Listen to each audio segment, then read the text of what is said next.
Le Paris Saint-Germain n'est pas un club où il est simple de réussir. La pression médiatique, la pression des dirigeants et l'intransigeance des supporters en font un club où il est parfois risqué de signer, avec la possibilité de totalement ruiner sa carrière. Aujourd'hui, on va parler des joueurs qui m'ont le plus déçu et qui ont eu du mal à se relever après leur passage dans la capitale française. Je vous souhaite un bon visionnage, n'hésitez pas à liker, commenter et vous abonner si vous passez un bon moment. On est parti, let's go! Commençons avec Mohamed Sissoko, c'est le premier joueur auquel j'ai pensé quand j'ai eu cette idée de vidéo les amis, parce que c'était un milieu de terrain ultra complet, ultra physique, ultra impressionnant, mais après son passage au PSG, ça a été plus compliqué. Et en plus de ça, j'ai l'impression qu'il commence à passer aux oubliettes, qu'on commence à l'oublier, à ne plus parler de lui, et moi ça me fait mal parce que c'était un sacré joueur de football. Mohamed Sissoko avait tout pour réussir. Formé à la Auxerre, il est excellent à Valence en Espagne et se fait surtout remarquer à Liverpool où il remporte la Ligue des Champions en 2005 avant de disputer 100 matchs à la Juventus Turin entre 2008 et 2011. Sa carrière semblait sur la bonne voie, il avait éteint la Première Ligue et la Serie A et en 2011, il est l'une des premières recrues de l'ère QSI au Paris Saint-Germain. Il rejoint la capitale sous le feu des projecteurs, mais rapidement les choses tournent mal pour lui. Les blessures à répétition l'ont empêché de s'imposer véritablement dans l'entrejeu parisien. Malgré quelques bonnes apparitions, Sissoko a du mal à retrouver son niveau d'antan et ne parvient jamais à devenir un titulaire indiscutable. Dernièrement, lors d'une interview, c'est un petit peu triste, mais Mohamed Sissoko dit même avoir souffert d'une dépression lors de son passage au Paris Saint-Germain. Voilà, moi, quand j'arrive à la Juve, je suis un protagoniste. Je suis un titulaire indiscutable. Quand j'arrive justement à Liverpool, c'est la même chose. À Valence, la même chose.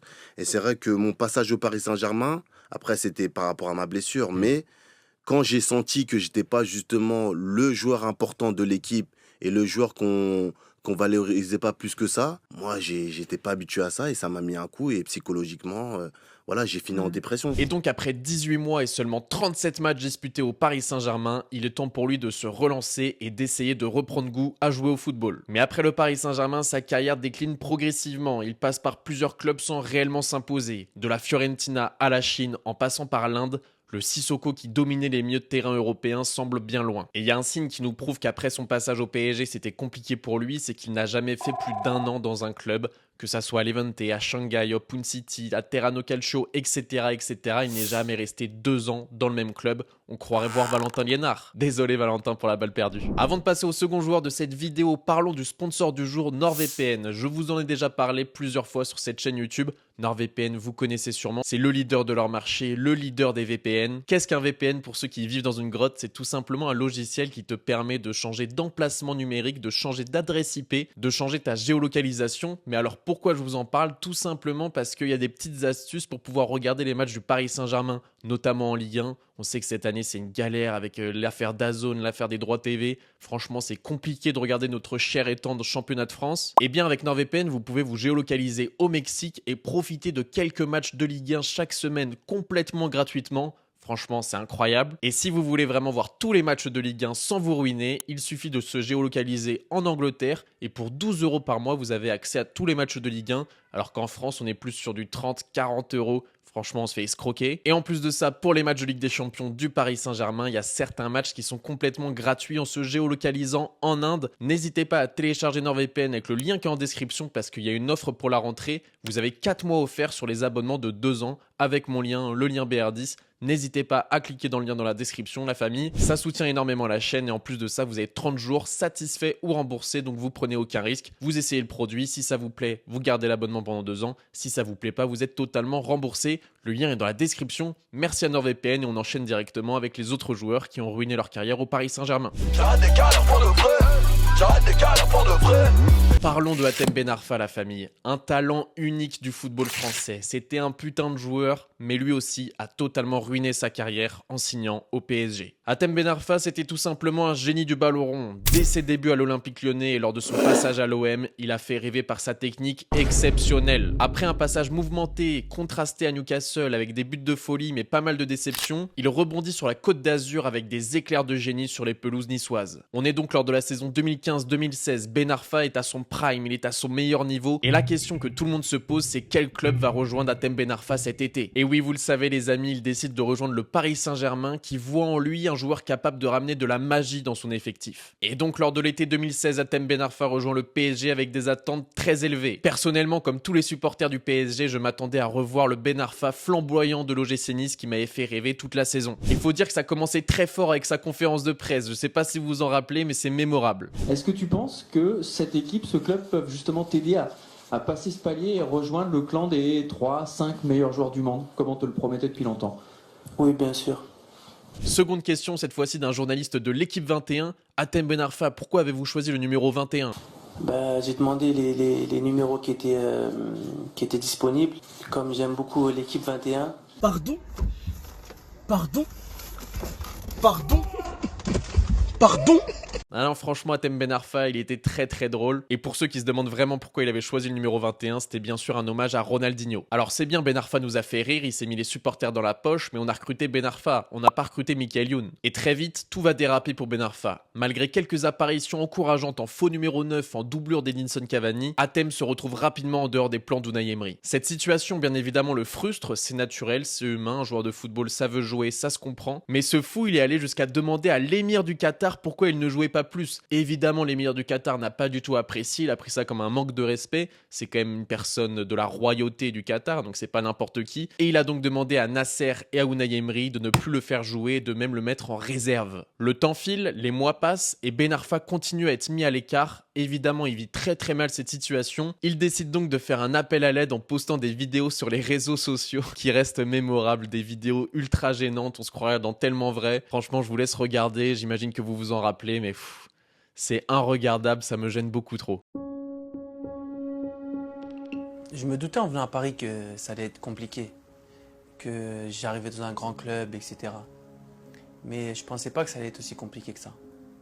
Et je continue à me battre parce que, d'une, ici c'est un club que j'aime profondément et que je sais que je peux vraiment aider cette équipe.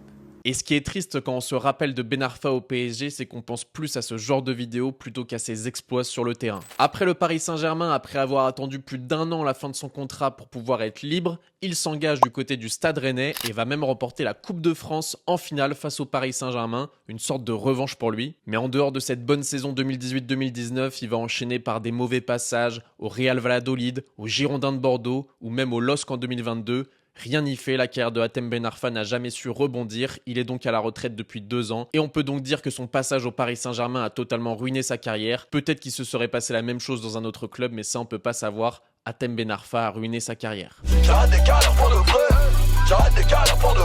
Parlons de Julian Draxler, un joueur dans lequel je croyais énormément et qui m'a vraiment fait kiffer à ses débuts. Julian Draxler, c'était une étoile montante du football allemand. À seulement 19 ans, il était déjà champion du monde avec l'Allemagne et il brillait sous les couleurs de Schalke 04. Son passage à Wolfsburg n'a fait que confirmer son talent. On se rappelle notamment de sa masterclass face au Real Madrid en quart de finale aller. Il avait totalement éteint la bande à CR7 et c'est à ce moment-là qu'il a commencé à briller aux yeux de l'Europe. Draxler, c'était un meneur de jeu, excentré côté gauche, très élégant, très technique et ça forcément ça attire les convoitises des plus grands clubs européens. Et donc en janvier 2017, Draxler rejoint le Paris Saint-Germain contre 36 millions d'euros. C'était vraiment une arrivée incroyable parce qu'il venait concurrencer Lucas Moura, Angel Di Maria qui étaient des joueurs vraiment décevants à ce moment-là. C'est une des seules mauvaises saisons de Di Maria qui était vraiment à côté de la plaque. Draxler montre des débuts de folie, but face à Bastia pour son premier match, but de la victoire à Rennes pour son deuxième match et surtout une masterclass contre le FC Barcelone lors de la victoire 4-0 au Parc des Princes. C'est d'ailleurs le seul match de l'histoire de la Ligue des Champions où il n'y a pas eu de match retour. C'est une dinguerie quand même. On gagne 4-0 le match aller, il n'y a jamais eu de match retour. C'est historique. Ouais, ça doit être ça. Ouais. Par la suite de la saison, individuellement, Draxler est bon, mais collectivement, c'est un vrai naufrage. Le Paris Saint-Germain se fait éliminer de la Ligue des Champions et surtout, le PSG perd le titre de champion de France face à l'AS Monaco de Kylian Mbappé, une vraie saison cauchemardesque pour tous les Parisiens. Et c'est à ce moment-là que les choses se compliquent pour lui parce que le PSG veut revenir au top et ça passe par un mercato de folie. Avec l'arrivée des stars comme Neymar et Kylian Mbappé, Draxler se retrouve au second plan. Il passe de titulaire prometteur à un joueur de rotation, souvent cantonné à des apparitions en fin de match. Et la plupart du temps, il rentre vraiment de façon nonchalante. On dirait qu'il avait même pas envie de jouer, qu'il aurait préféré rester à la maison avec sa très belle femme. Celle-là, les cadeaux les amis, j'étais obligé de la placer. Et en plus de ces mauvaises rentrées, il cumule énormément de blessures. Et ça forcément, ça ternit vraiment sa progression. De 2017 à 2023, Draxler passe plus de temps sur le banc ou à l'infirmerie qu'à être décisif sur le terrain. Son rôle dans l'équipe devient de plus en plus marginalisé. Ça va même jusqu'au point de ne plus être appelé en sélection allemande, alors qu'il avait été capitaine lors de la Coupe des Confédérations. Forcément, le Paris Saint-Germain commence à en avoir marre, il demande à Draxler de partir, et en 2022, il essaye de se relancer par un prêt au Benfica, mais là aussi il se blesse énormément et ne dispute que 18 matchs pour 2 petits buts. C'est à ce moment-là qu'on comprend que Rugen Draxler est finito. Et finalement, en 2023, Draxler quitte le Paris Saint-Germain pour rejoindre Al Ahly au Qatar, un choix principalement pour des raisons financières, parce qu'il avait un salaire tout simplement énorme par rapport à son temps de jeu. En gros, soit il baissait son salaire, soit il avait pas 1000 propositions de clubs qui voulaient l'accueillir, du coup il est parti au Qatar. Et quand on fait le bilan, c'est vraiment un triste dénouement pour un joueur qui était destiné à aller au sommet du football mondial.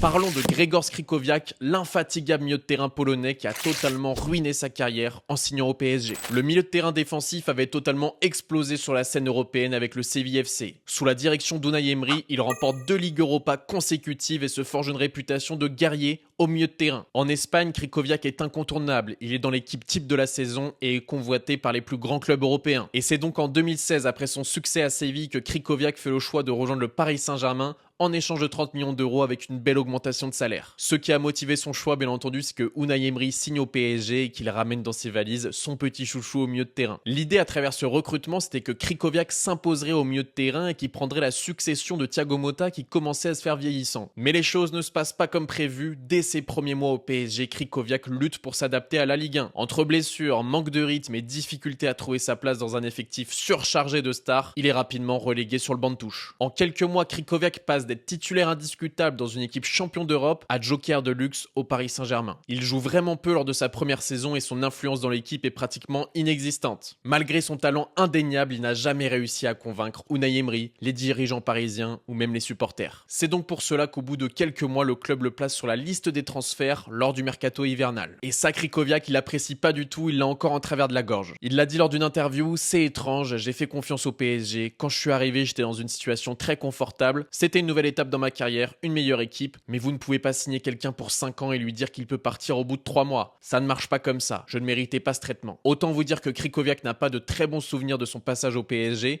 et au bout d'un an, il essaye de partir. Antero Henrique est le nouveau directeur sportif du Paris Saint-Germain, et là c'est un nouveau problème pour l'international polonais parce que Antero Henrique ne veut pas le faire partir, il fait un petit peu traîner le dossier, et c'est pour cette raison que le dernier jour du mercato, le 31 août 2017, Krychowiak part en prêt à West Brom. Vous vous rendez compte les amis, en un an, il passe d'un milieu de terrain qui a une certaine hype en Europe, avec des clubs comme Arsenal qui voulaient le recruter, à un simple joueur de football qui s'en va à West Brom en prêt pour lutter pour le maintien. Krychowiak ne retrouvera jamais son niveau de Séville, s'ensuivra une série de prêts et de transferts vers des clubs de moindre envergure en Russie et en Arabie Saoudite. Et c'est marrant parce qu'au moment où j'ai écrit cette vidéo, Krychowiak vient de signer à Chypre il y a quelques jours. C'est un don folle assez fou pour un joueur qui a remporté 2 Ligues Europa consécutives et qui était même capitaine de la sélection polonaise.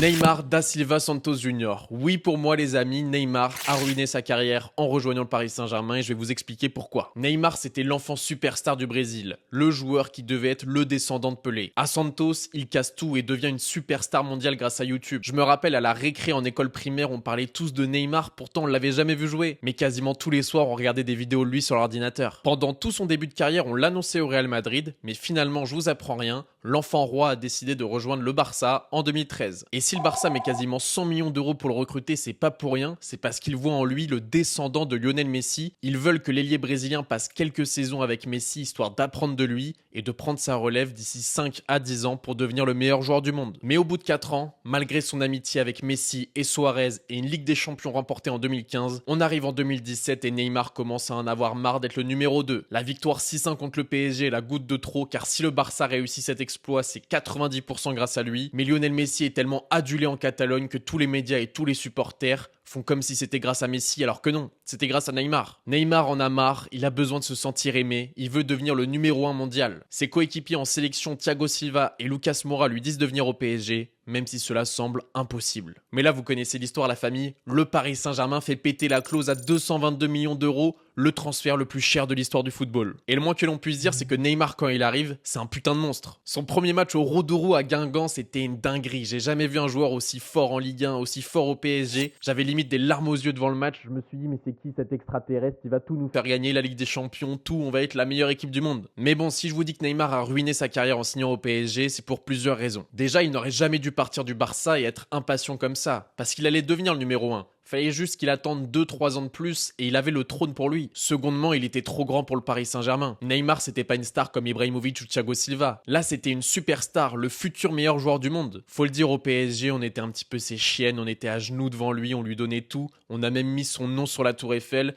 et ça a été une grande erreur de notre part. Troisièmement, la Ligue 1, c'est un championnat qui est ultra physique, avec des vrais bouchers et je pense que ça a joué dans le fait qu'il se blesse souvent. On peut prendre par exemple sa première blessure face à l'OM sur un gros tacle, il se tord la cheville. Quatrièmement, parce que Paris, c'est la ville des excès et de ce qu'on entend, Neymar, il est comme son idole Ronaldinho. Il aime bien la vie. Et ça, je pense que ça a pas dû l'aider pour réussir et pour se rapprocher de son objectif du Ballon d'Or. Je peux vous donner un exemple, les amis. Entre 2 tournois de poker, Neymar a été aperçu au McDonald's seulement quelques jours après que Kylian Mbappé avait fait une déclaration au micro de Canal+, en demandant à ce que les joueurs du PSG mangent bien et se reposent bien. Alors vous me direz peut-être qu'il est venu au McDo juste pour accompagner ses potes et qu'il a pas mangé. On n'en sait rien, mais personnellement, j'ai mon opinion sur le sujet. Il s'est envoyé son meilleur menu Maxi Best of, c'est sûr et certain. Et toutes ces raisons que je vous ai évoquées, je pense que Neymar est d'accord avec moi, puisqu'en 2019, il a fait le forcing pour rejoindre le FC Barcelone, pour revenir du côté de la Catalogne. Évidemment, le PSG a refusé parce que ça aurait été une des plus grosses humiliations. Le futur meilleur joueur du monde qui est venu seulement pour 2 ans, qui repart au Barça en mode « Ouais, votre club, il est pas assez bien pour moi, je retourne chez moi ».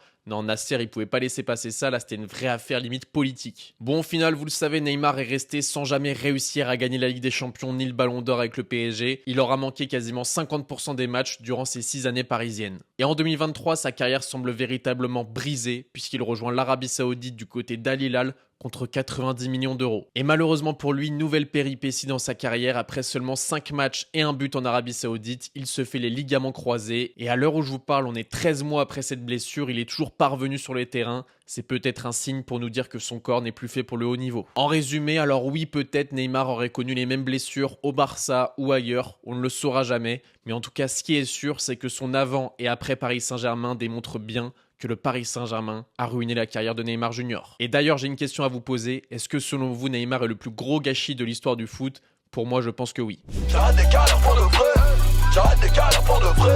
Dernier joueur de cette vidéo, la famille, on va parler de Yohan Cabaye. Yohan Cabaye, c'était une pièce maîtresse du LOSC avec qui il a remporté le doublé en Ligue 1 et en Coupe de France en 2011. Après ce magnifique succès, il rejoint Newcastle où il a rapidement conquis la Première Ligue avec sa vision du jeu, ses passes précises et sa capacité à mettre des gros bangers de loin. Et donc en janvier 2014, on est au mercato d'hiver, le Paris Saint-Germain souhaite se renforcer dans l'entrejeu et Yohan Cabaye fait donc le choix de rejoindre le Paris Saint-Germain alors qu'il était courtisé par Arsenal ou Tottenham. Le PSG a déboursé 25 millions d'euros. À 28 ans, il était au sommet de sa carrière et devait renforcer le milieu de terrain parisien, en particulier pour succéder à Thiago Motta qui commençait à se faire vieillissant. Normalement, ça vous rappelle Krikoviak. Malheureusement, le passage de Cabaye au PSG ne s'est pas passé comme prévu. Dès son arrivée, il n'a jamais réussi à s'imposer comme un titulaire indiscutable. Il s'est retrouvé derrière des joueurs comme Marco Verratti, Blaise Matuidi ou même Adrien Rabiot, dans la hiérarchie au milieu de terrain. Cabaye n'a jamais vraiment réussi à imposer sa patte, à imposer son style de jeu au PSG et est resté seulement 18 mois. Et pire encore, son échec au PSG a fait considérablement baisser son temps de jeu en équipe de France. En juillet 2015, Yohan Cabaye en a marre et quitte le PSG pour Crystal Palace. Ce transfert est un véritable retour en arrière pour un joueur qui a été considéré comme un des meilleurs milieux de terrain français